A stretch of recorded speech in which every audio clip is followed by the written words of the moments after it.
job creation kwa vijana. Niseme nisiseme? Niseme nisiseme? Many politicians are giving us lectures about unemployment and lack of income opportunities for young people.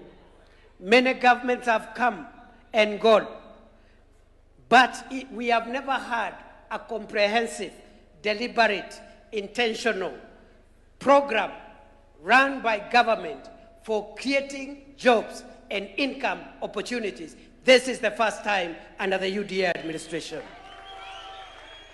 Niseme nisiseme? Niseme nisiseme?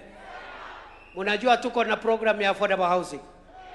You know we have affordable housing, where we are building houses for the people of Kenya to give them dignity. We want to increase the number of Kenyans who live in decent places. That program will transform Kenya in a way we will not believe. It will transform Kenya. That is how. Ni Singapore si Singapore. Ni Singapore si Singapore. That is how nations are built.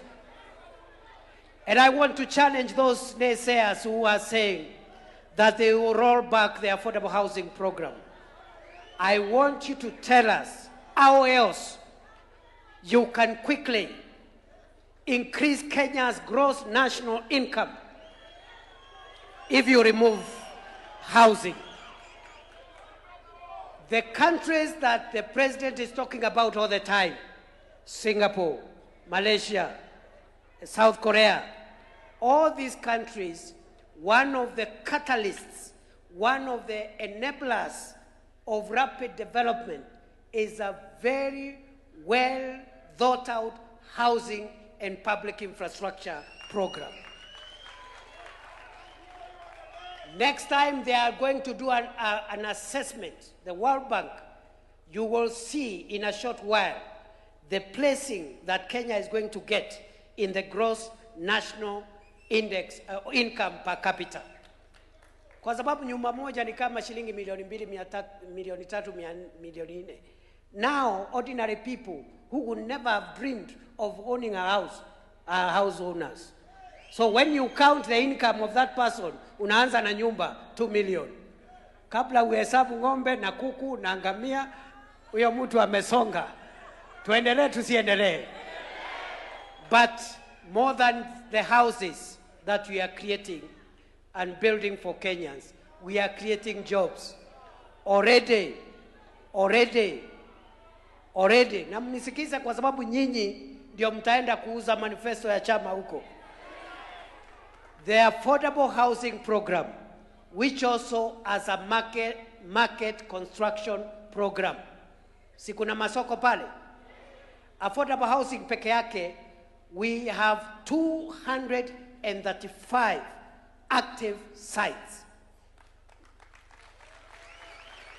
Last week ilikuwa 230, lakini nimeambiwa asubuhi we have added 5 more sites. We are 235 sites today, active.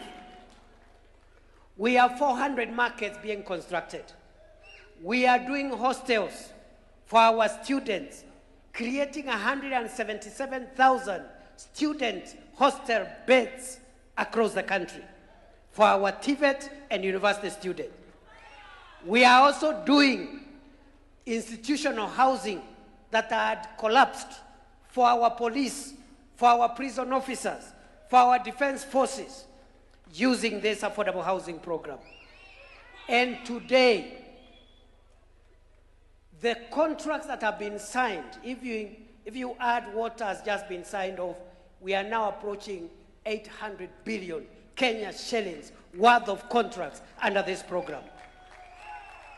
Once they finish the current procurement, we will be achieving 800 billion worth of projects under affordable housing, markets, and also the construction of hostels and institutional housing. But more than that, we are creating jobs for our young people.